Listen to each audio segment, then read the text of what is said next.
नमस्कार। Times of Swaraj के खास कार्यक्रम में आप सबों का स्वागत है और मैं हूं संतोष सिंह। और आज के खास खास कार्यक्रम में हम दिखाने जा रहे हैं कि कौन है वो सपनों का सौदागर जिसने बिहार की गरीबी को मिटाने का सपना दिखा रहा है। बिहार में जो पलायन हो रहा है उसको रातों रात रोकने का सपना दिखा रहा है। सपना दिखा रहा है कि हर शहर में उद्योग होगा, हर शहर में उद्योग धंधे लगेंगे, हर युवा के हाथ में काम होगा। बस 2 वर्ष में पूरा बिहार को हम बदल देंगे। आखिर कौन है वो सपनों का सौदागर? आज हम उन्हीं सपनों के सौदागर के बारे में चर्चा करने जा रहे हैं। जी हाँ, प्रशांत किशोर उनका नाम है। याद होगा 2014 में वो एक तस्वीर उस दौर में काफी चर्चा में आई थी। मोदी जी फोन पर बात कर रहे हैं और एक यंग लड़का चश्मा पहने हुए, टी शर्ट पहने, जींस पहने हुए उनके साथ चल रहा है। काफी दिनों के बाद ये तस्वीर जब वायरल होनी शुरू हुई तो पता चला कि ये यंग स्मार्ट लड़का प्रशांत किशोर है। और 2014 में जो सपना दिखाया गया था पूरे देश को, 15 लाख रुपया हर लोगों के अकाउंट में जाएगा, बहुत सारे सपने दिखाए गए थे। याद होगा नीतीश के दौर में भी 15 में सपना दिखाए थे, नीतीश से बाहर है। याद है ना वो गीत याद है ना? तो यही है वो सपनों का सौदागर जो अभी तक दूसरे के लिए सपने गढ़ता था और लोगों तक उस नारों के सहारे, उस स्लोगन के सहारे लोगों को एक्सप्लॉइट करता था। इन दिनों वो खुद सपना बेचने बिहार में निकला है और उस सपने का वाकई में हकीकत क्या है? क्या उस अलादीन का चिराग लेकर ये गांव-गांव घूम रहा है? क्या वाकई में 2 वर्ष में वो चीजों को बदल देगा? चलते हैं सीधे दिल्ली और आज फिर हमारे साथ अभिषेक जी जुड़ेंगे। और अभिषेक जी, आपका स्वागत है। और आज हम आपसे उसी सपने के सौदागर के बारे में चर्चा करना चाहते हैं जो 2014 में मोदी जी के सहारे इस देश को सपना दिखाया। उस दौर को याद करते हुए और आज के दौर में जब वो खुद, पहले वो नेताओं को पदयात्रा पर भेजते थे, खटिया पलंग बिछवाते थे, इस बार खुद 2 बरस से बिहार में पदयात्रा पर जुटे हुए हैं और कह रहे हैं कि हम बिहार को बदल देंगे। लेकिन इस पर आपकी प्रतिक्रिया जानने से पहले एक हम वीडियो दर्शकों को दिखाना चाहते हैं, जो मधेपुरा का वीडियो है, काफी वायरल हो रहा है कि बारिश में सामने में सैकड़ों महिलाएं खड़ी हैं और उस महिलाओं को क्या ये सपना दिखा रहे हैं, जरा पहले ये देख लीजिए, उसके बाद हम अभिषेक जी से इस पर चर्चा करेंगे। नमस्कार। आप इतनी बारिश में आए हैं और 15 मिनट आपस में बात नहीं करना, हल्ला नहीं करना। 15 मिनट में आज जो बारिश में आप भीग रहे हैं, 2 बरस के अंदर, इसी बारिश के अंदर आपके गरीबी को धोकर बाहर निकाल देंगे। एक बार बिहार के लिए नारा लगाइए, जय बिहार। नहीं हुआ। अपने बच्चों को वापस लाने के लिए, आपके बच्चों को यही रोजी रोजगार मिले, आपका गरीबी खत्म हो, इसके लिए पूरी ताकत से बोलिए जय बिहार, जय बिहार। अब हम आपसे वोट नहीं मांगेंगे। मेरा नाम है प्रशांत किशोर, दल नहीं है हमारे पास। तो आप सुन लीजिए, दल इनके पास नहीं है। जो नारा आज लगा रहे थे, ये है बिहार, कुछ इसी तरीके का नारा नीतीश कुमार के लिए भी लगवा रहे थे 2015। उस समय में ये पर्दे के पीछे हुआ करते थे, कैसेट बजता था, नीतीश कुमार बाहर है, नीतीश कुमार है, बिहार में बाहर है, नीतीश कुमार है। तो उस समय में दूसरे के लिए नारा सपना दिखाते थे नेताओं के सहारे, आजकल खुद सपना दिखा रहे हैं। तो ये जो सपने के सौदागर हैं, इसको लेकर आपका क्या ओपिनियन है? क्या सोचते हैं इसको लेकर? संतोष जी, आज संयोग से आपने चर्चा ऐसे दिन रखी है जिस दिन वर्ल्ड बैंक की एक रिपोर्ट आई है, उसका एक डेटा सामने आया है, ऑब्जर्वेशन। वर्ल्ड बैंक का मानना है कि आज जो यूएसए की, अमेरिका की जो प्रति व्यक्ति आय है, आज की तारीख में जो प्रति व्यक्ति आय अमेरिका की है, उसके 1/4 तक पहुंचने में भारत को 75 साल लगेंगे। अरे ये भारत की स्थिति है। 1/4 अगर आज अमेरिका की आय मान लीजिए कि $20,000 है सालाना, मान लीजिए टेंटेटिव डेटा में दे रहा हूं, मान लीजिए $20,000 है, तो $5,000 उसका 1/4 हुआ, उस तक पहुंचने में आपको 2024 में आप हैं 2099 आ जाएगा। और प्रशांत किशोर की चर्चा आपने की कि वो गरीबी खत्म कर देंगे बिहार से। पता नहीं वो किस तरह की बातें करते हैं, हर राजनेता इस देश में इसी तरह की बातें आमतौर पर करता है। लेकिन 2005 का एक वाकया आपको याद होगा, जब बिहार में सत्ता परिवर्तन होना था, दूसरा चुनाव 5 का विधानसभा का दूसरा चुनाव, अगर आपको याद हो तो, उस दूसरे चुनाव के लिए विनय बिहारी से कुछ लोग गाना वगैरह बनवा रहे थे, तब वो भोजपुरी गायक थे। उसमें सबको रोजगार दे देंगे जैसी लाइन को कहा जाता है कि नीतीश कुमार ने खुद हटवा दिया था। संजय झा और ये सब लोग थे कि नहीं भाई ये वादा मत करो, क्योंकि ये वादा हम कहां से पूरा करेंगे। इस तरह की बातें नहीं होनी चाहिए, हाइपोथेटिकल बातें। तो आजकल हाइपोथेटिकल बातें, काल्पनिक बातें करने का दौर चल रहा है। क्या क्या सपने नहीं, आरक्षण आएगा तो आरक्षण से गरीबी दूर हो जाएगी, आरक्षण से भागीदारी बहुत बढ़ जाएगी, सब आप देख रहे हैं। आज भी बिहार में वंशानुगत आधार पर पेशे बने हुए हैं, बिहार में नहीं पूरे देश में। जो व्यक्ति नाई का काम करता था वो कई पीढ़ियों से कर रहा है, जो व्यक्ति लोहा पीटने का काम कर रहा था वो कई पीढ़ियों से कर रहा है। हो गया है। ये अलग बात है कि ब्यूटी पार्लर आ गई है, वहां सच्चा समाजवाद आ गया है, वहां सभी जातियों के लोग नाई का काम कर रहे हैं, ब्यूटी पार्लर में सभी जाति की महिलाएं कर रही हैं, वो अपने स्किल के बूते। सबसे अच्छा स्किल डेवलपमेंट मोदी जी को इंस्टीट्यूट खोल रहे थे, उन्होंने ब्यूटी पार्लर से सीखना चाहिए था कि उनके स्किल डेवलपमेंट की जरूरत नहीं है। ये स्किल डेवलपमेंट सेंटर हर ब्यूटी पार्लर में खुला हुआ है कि 4 महीने 3 महीने कोई काम करके अपना पार्लर खोल लेती। खैर, प्रशांत किशोर जो बात कर रहे हैं, अब जरा देखिए बिहार की हकीकत भी देखिए। 2021 में जनगणना नहीं हुई, 2011 में जनगणना हुई। उस जनगणना के मुताबिक बिहार में 1 स्क्वायर किलोमीटर में, मतलब 1 किलोमीटर लंबी 1 किलोमीटर चौड़ी जमीन को हम कहते हैं 1 स्क्वायर किलोमीटर एरिया। मोटे तौर पर मैं समझाने के लिए कह रहा हूँ। उसमें 1106 लोग रहते हैं बिहार में।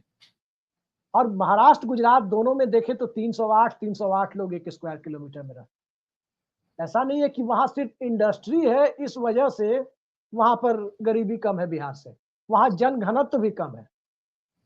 1 स्क्वायर किलोमीटर कितना होता है? 247.6 एकड़, 247.6 एकड़, मतलब 250 एकड़ जमीन 1 स्क्वायर किलोमीटर होती है। अब आप अंदाजा लगा लीजिए कि इसी 250 एकड़ से भी कम जमीन पर अगर 1106 लोग रहते हैं, तो भाई गरीबी बिहार की जगह ये डेंसिटी गुजरात में भी होती, महाराष्ट्र में भी होती, वहां भी अभी जितने अच्छे पैरामीटर्स दिख रहे हैं उनसे काफी खराब स्थिति होती। एक तो ये हालात है।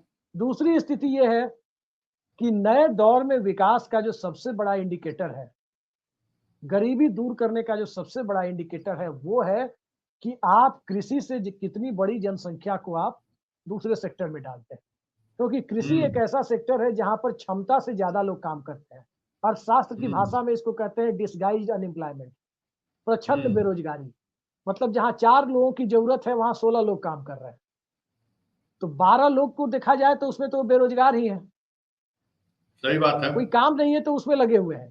अर्थशास्त्र की भाषा में यही कहते हैं इसको, डिसगाइज्ड अनएम्प्लॉयमेंट। वो स्थिति है। और वो स्थिति क्यों है? क्योंकि ग्रामीण जनसंख्या का प्रतिशत बिहार और हिमाचल प्रदेश में इस देश में सबसे ज्यादा है।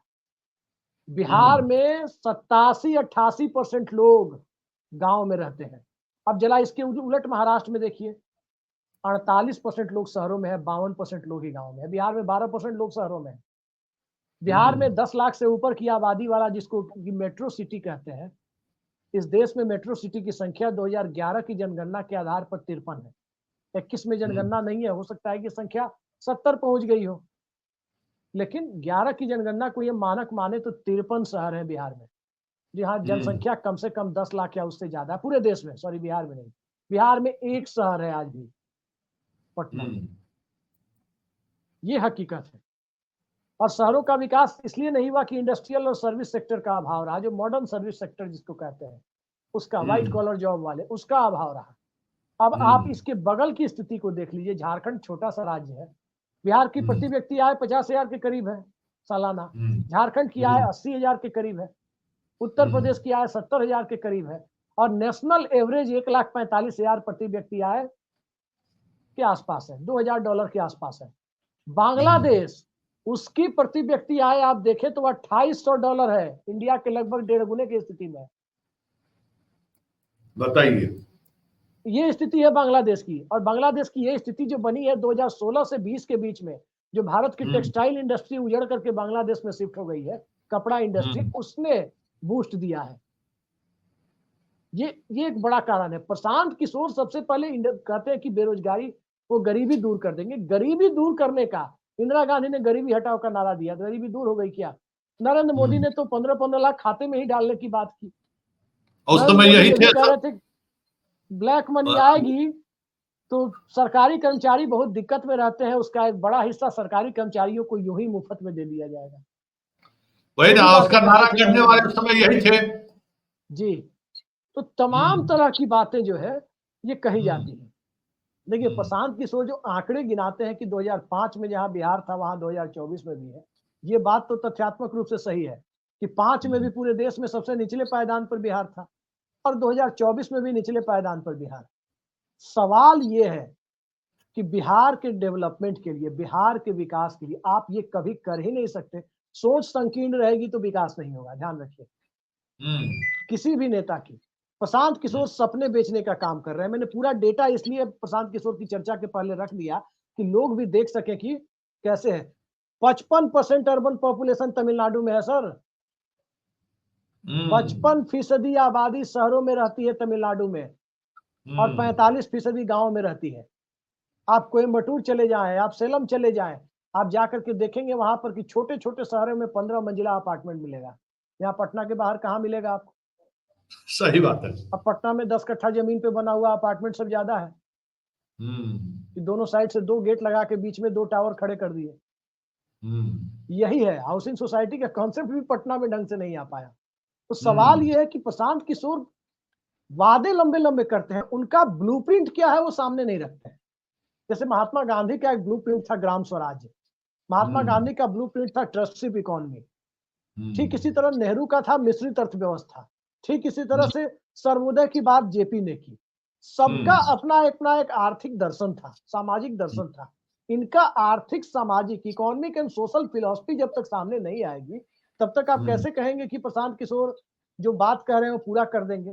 फॉर्मूला छिपा के रखेंगे नरेंद्र मोदी की तरह, हम आएंगे तो ये कर देंगे, गरीबी दूर करें। गरीबी एक दिन में दूर कर देंगे आप? सवाल ये है कि बिजली, सड़क, पानी जैसी बुनियादी जरूरत, नल का जल हर घर पहुंच जाए। ये बिहार में आज मुद्दा बनाया जा रहा है कि हर घर नल का जल पहुंच जाए। अभी एक डेटा हम देख रहे थे संतोष जी, कुछ दिन पहले की बात है, आपकी भी नजर पड़ी होगी। डेटा ये है कि तमिलनाडु, बिहार की जाति जनगणना के तुरंत बाद आया था, तमिलनाडु में जो शेड्यूल कास्ट के लोगों की जो प्रति व्यक्ति आय है, जो आर्थिक हैसियत है, वो बिहार में जनरल कैटेगरी के लोगों से ज्यादा है। तो सोचिए वहां की जनरल कैटेगरी के लोगों की स्थिति क्या होगी। इस देश की जीडीपी में 22% कंट्रीब्यूशन तमिलनाडु का है, 5वां हिस्सा तमिलनाडु का है इस देश की अर्थव्यवस्था में। और सवाल यही खड़ा होता है कि तमिलनाडु ने काम कहाँ किया कामराज के दौर में, और खास करके द्रविडियन मूवमेंट वाली जो सरकारें आई उसने काम कहाँ किया। बिहार में और तमिलनाडु के फर्क को समझिए। वहां भी ओबीसी और दलित पिछड़े वर्ग की पॉलिटिक्स बहुत तेजी से हुई। वहां तो बिहार से भी पहले पेरियार के दौर से शुरू हुआ। वहां तो भाई ब्राह्मणवाद के खिलाफ इतना जबरदस्त आंदोलन हुआ, कोई सोच नहीं सकता। लेकिन वहां के नेताओं की सोच संकीर्ण नहीं थी। वहां के नेताओं ने ये नहीं सोचा कि हम विकास करेंगे तो जो आदमी पहले से अग्रणी पैदान पर है वो और आगे चला जाएगा। देखिए, दुनिया का नियम है, ये शाश्वत नियम है कि इसको आप चाहेंगे कि दूसरी की लकीर को काट करके हम अपनी लकीर को बड़ी दिखा दे, ये हो नहीं सकता। बिहार में क्या हुआ, बिहार में पिछले 30-40 सालों से यही देखने को मिला कि बिहार में शुरुआती दौर में मॉडर्न इंडस्ट्री, जिसको आईटी इंडस्ट्री और दूसरी चीजें कहते हैं, उसका विकास किया जाएगा तो जो पहले से आगे तबका है, इसको आमतौर पर सवर्ण तबका कहते हैं, वो और आगे चला जाएगा। नेताओं की सोच कमोबेश यहीं तक थी। तमिलनाडु ने ये नहीं किया। आज भी देखिए तमिलनाडु में ज्यादातर बड़े पदों पर 69% आरक्षण के बावजूद 69% रिजर्वेशन है वहां, इसके बावजूद तमिलनाडु में आपको दिखेंगे जो वहां के ब्राह्मण है या जो वहां के सवर्ण है वो ऊंची पायदान पर दिखेंगे, बहुत ऊंची, और समाज के निचले वर्गों की भी तरक्की हुई। आप किसी की तरक्की रोक करके दूसरे को तरक्की के लिए ऊपर उठा देंगे, ये दुनिया में कहीं ये फेनोमेना चलता नहीं है। भाई जो आगे है, आप कोई भी योजना लाएंगे तो उसका लाभ उठा के वो और आगे जाएगा। तो आप उसको रोकने के लिए योजनाएं नहीं ला रहे हैं, आप योजनाएं ला रहे हैं कि जो दबे कुचले हैं उनको आगे बढ़ाने के लिए, उसके लिए योजना ला रहे हैं। अब भाई पैसा आएगा, 6 पे कमीशन मनमोहन सिंह लेकर के आए, सरकारी कर्मचारी की जिंदगी स्कूटर पर बीत जाती थी। रिटायरमेंट के बाद घर बनता था, सरकारी कर्मचारी स्कूटर से अल्टो वाला हो गया, मारुति स्विफ्ट वाला हो गया 2007-8 में। सही बात। रतन टाटा का नैनो 1 लाख वाला नहीं खरीदा, वो स्विफ्ट और अल्टो वाला हो गया था। तो सवाल यह है कि सरकारी कर्मचारी आगे गया तो जो सरकारी कर्मचारी नहीं था बिहार जैसे राज्य में, जो गरीब था, वो भी तो स्कूटर मोटरसाइकिल स्कूटी पर आया, कम से कम आया। मनरेगा हुआ, बाकी सब वो भी तो आया। यही विकास का फेनोमेना है जिसको बिहार के नेताओं की संकीर्ण सोच ने पूरा नहीं होने दिया। अब इस बात को क्या प्रशांत किशोर सार्वजनिक रूप से कहने की हिम्मत रखते हैं? नहीं कह पाएंगे।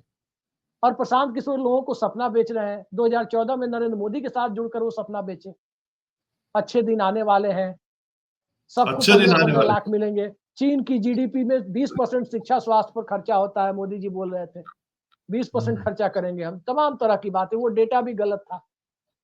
तो यही काम वो नीतीश कुमार के साथ 2014 में करने चले थे, 2015 में। तो इस तरह से देखिए, एक अंतिम बात करके मैं आपको अगले सवाल के लिए आप जाइएगा।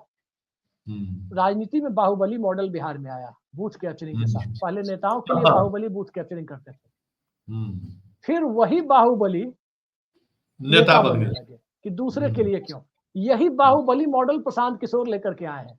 ये इलेक्शन मैनेजमेंट का फंडा पहले नेताओं के लिए करते थे, अब लगा कि नहीं भाई, बाहुबलियों की तरह ही ये काम तो हम खुद कर सकते हैं। यही मॉडल है जो लेकर के आ रहे हैं। हाँ, सही बात कर रहे कि भाई बिहार में पहले जो बूथ कैप्चरिंग करते थे नेताओं के लिए, एक दौर आया कि खुद बोल मोहबिया कराम कराम का नारा लगा और तमाम ऐसे बूथ लूटने वाले लोग खुद विधायक बनने लगे। 85 के दौर में कहते हैं कि भाई सदन में सब वैसा ही कराम कराम करने वाले लोग पहुंच गए थे, वीर मोहबिया कराम कराम। इस तरीके का भी दौर लोगों ने देखा है। ठीक वही ये चुनाव जिताने के का स्ट्रेटजी बना रहे थे, वो अपने लिए बना रहे हैं। लेकिन एक बड़ी बात यह है कि आपने कहा भी कहीं सपने के सौदागर है, सपना बेच रहे हैं और इनको लगा कि सपना बेचा जा सकता है। भाई मोदी के रूप में या नीतीश कुमार के रूप में बिहार के लोगों ने जो सपना बेचते हुए प्रशांत किशोर को देखा है, उसमें तो कामयाबी हासिल किए, पॉलिटिशियन चुनाव जीत गए। तो ये अब अपने लिए सपना बेच रहे हैं। लेकिन बड़ी बात यह है कि जिस तरीके से ये कह रहे हैं कि हम उम्मीदवार भी खड़ा करेंगे, उनको पैसा भी देंगे, सभी तरह के संसाधन भी हम उनको मुहैया करेंगे, ये जो मॉडल है, इस मॉडल को आप क्या कहेंगे? क्योंकि बिहार ही एक ऐसा राज्य है जहां चाह के भी मोदी सत्ता में अभी तक सीधे तौर पर बीजेपी का मुख्यमंत्री या बीजेपी सत्ता में अभी तक नहीं आया, जबकि पूरे देश में मोदी अपने तरीके से परचम लहरा के अपने तरीके से हर प्रदेश को कहीं न कहीं से किसी न किसी तरीके से अपने कब्जे में ले लिया। अंत में उड़ीसा को ले ही लिया, लेकिन बिहार अभी भी नहीं आ रहा है। बिहार तो क्या ये माना जाए कि कहीं प्रशांत किशोर जो है सो चिराग मॉडल 2 तो नहीं है? क्योंकि जिस तरीके की राशि का जो इस्तेमाल हो रहा है, जिस तरीके से वो उम्मीदवार खड़े करने की बात कर रहे हैं, क्या लगता है?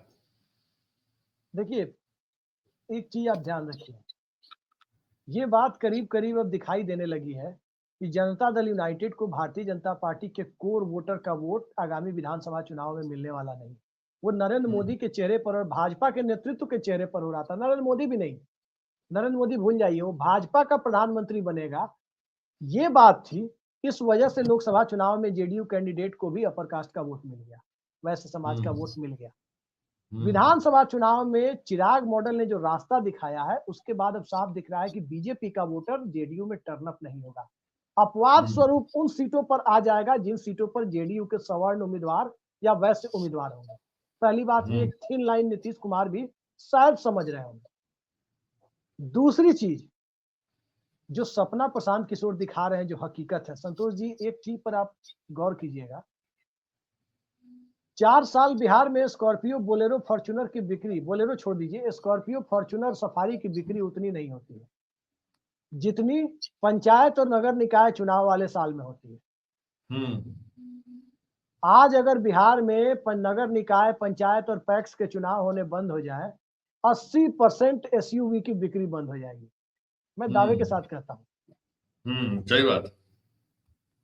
अब देखिए 8800 पंचायत है, 8800 में कम से कम 5000 मुखिया तो चुनाव हारता ही है।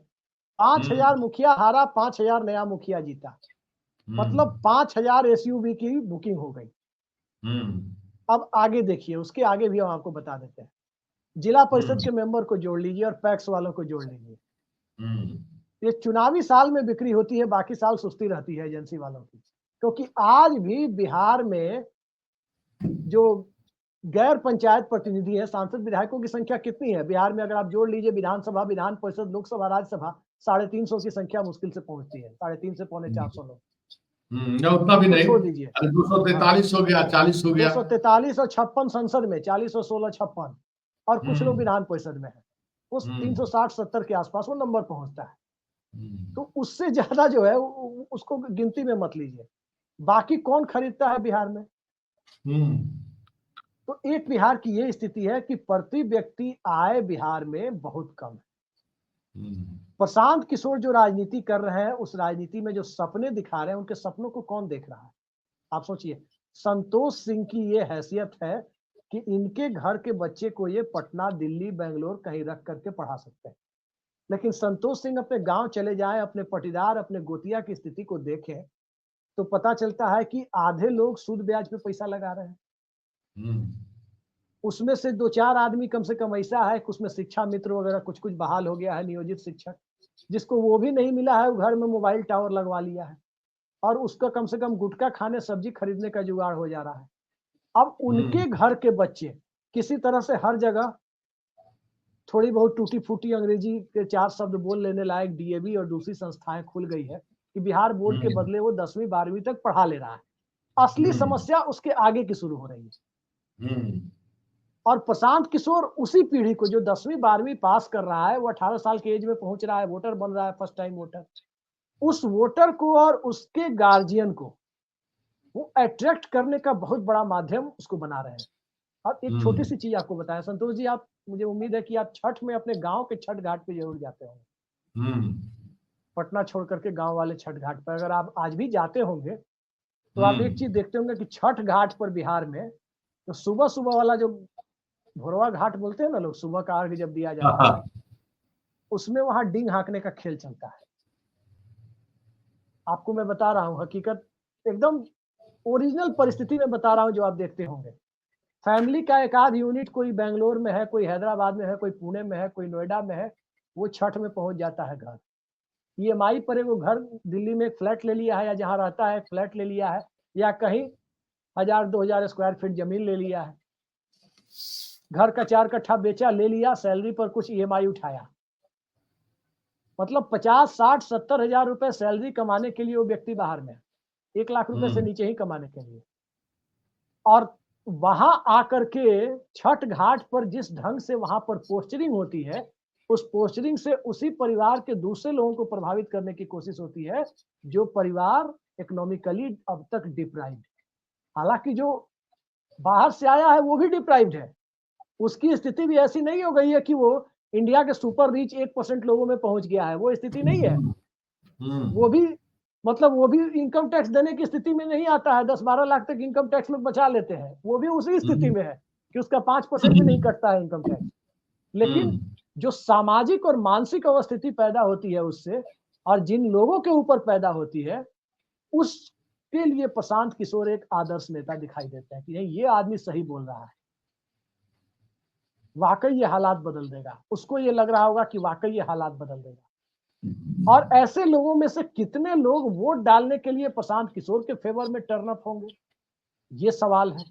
और प्रशांत किशोर के फेवर में क्या है, प्रशांत किशोर हर क्षेत्र में जा रहे हैं, 5000 वोट प्रशांत किशोर के बन गए होंगे, मान लिया बिहार पीपुल्स पार्टी उनसे ज्यादा वोट बना ले गई थी 1995 में। प्रशांत किशोर जो वोट 5000 वोट अगर बना लिए होंगे उन्होंने हर विधानसभा में, अब उनकी खोज है कि दोनों गठबंधनों में 243 गुना 2 यानी 486 कैंडिडेट के अलावा जो 3-4 हजार लोग ऐसे हैं जो मजबूत हैं, चुनाव लड़ सकते हैं, उनमें से 243 को पिक करो। अलग अलग जाति धर्म समुदाय स्थानीय समीकरण के हिसाब से टिक करो। और इस खेल में एक बात मैं मानता हूं कि चूंकि वो बिहार में 2015 के चुनाव से बहुत क्लोजली जुड़े रहे हैं, कंस्टिट्यूएंसी वाइज वो जा रहे हैं, तो उस आदमी के पास कम से कम तेजस्वी यादव जितना बड़ा जनाधार नहीं है, नीतीश कुमार जैसा जनाधार नहीं है, भाजपा जैसा है उसके पास नैरेटिव नहीं है। लेकिन इन तीनों की तुलना में मैं दावे के साथ कहता हूं कि प्रशांत किशोर के पास कैंडिडेट मजबूत कौन होगा जो वोट ला सकता है, इन तीनों से ज्यादा आज उसकी क्षमताएं हैं। ये बात तो मैं मानता हूं, इस क्षमता पर मैं शक नहीं करता, क्योंकि जो जमीन पर घूम रहा है, आपको भी संतोष जी, आप बिहार में घूमते हैं, कम से कम 30 से 40 विधानसभा तो ऐसी जरूर होगी जहां कौन आदमी चुनाव लड़ करके 25-30 हजार वोट आसानी से अपने बूते ला सकता है। ऐसे लोगों को आप जानते होंगे। तो आप पटना में रह के पत्रकारिता करके जानते हैं, आपके पत्रकारिता में राजनीति ही नहीं है, समाज के तमाम दूसरे विषय हैं। लेकिन जो व्यक्ति फुल टाइम राजनीति कर रहा है, उसके पहले मैनेजमेंट करता था, उसके पास ऐसे 2,500-3 हजार लोगों का डेटा बेस जरूर होगा, और क्षेत्र का फीडबैक उसके पास, तेजस्वी यादव के पास भी उतना नहीं होगा, नीतीश कुमार के पास भी 2005 की परिस्थिति और 2024 की परिस्थिति में नहीं होगा उतना। और भारतीय जनता पार्टी तो अगर वो डेटा उसके पास होता तो 15 ही नहीं हारती। जी, ऐसे ही लोगों के से तो वो संपर्क भी कर रहा है। जो अभिषेक जी आपको बता दें कि उनकी जो टीम है, ऐसे ही लोगों से संपर्क है, जो सोशल वर्कर है, जो चर्चित सोशल वर्कर है, जो अच्छे अधिकारी रहे हैं, जिनका उन्हीं लोगों को वो टच करता है कि उसके फेस के सहारे हम लोगों को अट्रैक्ट करें। अभी देखिए, क्योंकि देखिए यहाँ मॉडल तो केजरीवाल मॉडल ही है, लेकिन प्रशांत किशोर अपने आए बाएं या कहीं दूर तलक भी जो है, कोई दूसरे व्यक्ति को ये उन्होंने नहीं खड़ा किया जो प्रशांत किशोर के पैरेलली कैंपेन करे, लोगों तक बातों को बोले। मतलब वन मैन शो है, समझ गए? ये चीजें नहीं, अब उन्होंने इसको किया। समझिए संतोष जी, 1 मिनट हम लेंगे, एक छोटी सी चीज से आप समझिए। दिल्ली और एनसीआर ये कमोबेश एक ही शहर माना जाता है, लेकिन मिजाज में जमीन आसमान का फर्क है। दिल्ली एक ऐसा शहर है जो मोटे तौर पर किसका शहर है? सरकारी कर्मचारी, रिटायर्ड सरकारी कर्मचारी और जीएसटी की मार से परेशान छोटे व्यवसायी, स्टूडेंट्स, इन्हीं का शहर है दिल्ली। और आप जैसे ही एनसीआर में आते हैं, दिल्ली का दायरा छोड़कर नोएडा, गुड़गांव, फरीदाबाद, गाजियाबाद, वैशाली, इंदिरापुरम, इसमें मूव करते हैं, तो आपको एक अलग दुनिया दिखेगी। दिल्ली से एकदम अलग दुनिया, जिसको बिजली चाहे 5,000 रुपया हो जाए, लेकिन वो वोट डालेगा जाकर के। ईएमआई कल्चर पर खड़ी एक दिल्ली, हालांकि दिल्ली में भी द्वारका का इलाका है ईएमआई कल्चर पर, उसको हम एनसीआर में ही इस नजरिए से काउंट करके चल रहे हैं। तो यहाँ आकर के राजनीतिक मिजाज बदल जाता है। इसलिए मिजाज बदल जाता है क्योंकि यहाँ के लोगों को ज्यादातर आप देखेंगे सरकारी नौकरी से मतलब नहीं है। यहाँ के लोगों को किसानों की समस्या से मतलब नहीं है। इनको दिक्कत तो है कि किसान आकर के बॉर्डर पे बैठ गए हैं, जाम लगता है। उल्टा इनके डाइनिंग टेबल में जो चीजें आती है, उन चीजों की कीमत अगर 20 रुपए बढ़ जाए, बहुत महंगाई हो गई है। लेकिन इनका बहुत महंगाई हो गई है, लेकिन वो महंगाई इनके वोटिंग पैटर्न को इफेक्ट कर रही है, ऐसी बात नहीं। ये एक फर्क है दिल्ली और एनसीआर का। तो जो एनसीआर वाला फर्क है, जो एनसीआर वाली सोसाइटी है, प्रशांत किशोर उस मिजाज के साथ बिहार को ले जाना चाहते हैं। अरविंद केजरीवाल दिल्ली के बगल में कामयाब नहीं हो पाए, इसलिए कि एनसीआर का मिजाज उनके राजनीतिक मिजाज से उलट था। दिल्ली में वो फिट बैठता था, एनसीआर में फिट नहीं बैठता है। आज दिल्ली में 200 यूनिट तक फ्री बिजली है, हम लोग नोएडा में 7 रुपए 30 पैसे या 7 रुपए 40 पैसे के हिसाब से बिजली देते हैं। अब गुड़गांव की भी यही स्थिति है कमोबेश। तो यही कह रहे हैं कि प्रशांत किशोर जो राजनीति कर रहे हैं ना, प्रशांत किशोर किसकी राजनीति कर रहे हैं? प्रशांत किशोर सामाजिक समूहों को और सामाजिक वास्तविकता को छोड़कर राजनीति। वो कह रहे हैं कि ईबीसी को 75 टिकट दे देंगे। 75 ईबीसी को टिकट देने का जोखिम तो ईबीसी की राजनीति करने वाले नीतीश कुमार नहीं उठा सकते। आप ये बताइए, ईबीसी की स्थिति क्या है? सामाजिक समूह, मतलब उस तबके के लिए कर्पूरी ठाकुर ने काफी कुछ किया, नीतीश कुमार ने काफी कुछ किया, लेकिन स्थिति क्या है? हर गांव में 2-3 डोमिनेंट समुदाय है। वो डोमिनेंट समुदाय हो सकता है कि कोई यादव हो, कोई राजपूत हो, कोई भूमियार हो, कोई ब्राह्मण हो, कोई कुर्मी हो, कोई कुशवाहा हो, इस तरह के डोमिनेंट समुदाय है। और उस डोमिनेंट समुदाय के इर्द गिर्द आप देखें तो 2-4 घर तेली समुदाय, 2-4 घर कानू समुदाय, 2-4 घर नाई समुदाय, दो चार घर कुम्हार समुदाय, इस तरह से एक स्कैटर्ड वोट बैंक है जिसको ईबीसी कहते हैं। और ईबीसी वर्ग उसके इन्फ्लुएंस करने वाले तबके से 50% तक प्रभावित हो जाता है वोट डालने के लिए। सही बात। 50% नीतीश कुमार के साथ चला जाएगा, लेकिन 50% वो उसके साथ जाएगा जिसके साथ उसका रोज उठना बैठना है। रोज उसके यहाँ जाड़ा का दिन अब आएगा, जाड़े में तो बैठ करके घूर तापेगा, बैठ के वहीं पर देश दुनिया की चर्चा करेगा किसी के अहाते में बैठ करके, चाहे वो डोमिनेंट ओबीसी वर्ग से आने वाला व्यक्ति हो या समुदाय हो या अपर कास्ट का हो। तो ये एक वास्तविकता है। ईबीसी को कितने टिकट देते हैं नीतीश जी, कितने लोकसभा में दिए आप बताइए हमें? 36% आबादी है बिहार में, 36% टिकट दिया क्या? नहीं दिया ना। जी। तो यही सच्चाई है, मतलब जो कुछ भी है सपना दिखाया जा रहा है। चलिए जी, अभिषेक जी बहुत बहुत धन्यवाद। हम उम्मीद करते हैं कि जो दर्शक हैं, जो प्रशांत किशोर की राजनीति को समझना चाहते हैं, ये एक बेहतर डिबेट है जिसको आप पूरी तौर पर अगर आप देखेंगे तो बहुत सारी चीजें आपको समझने का मौका मिलेगा। चलिए बहुत बहुत धन्यवाद अभिषेक जी, नमस्ते, बाय बाय।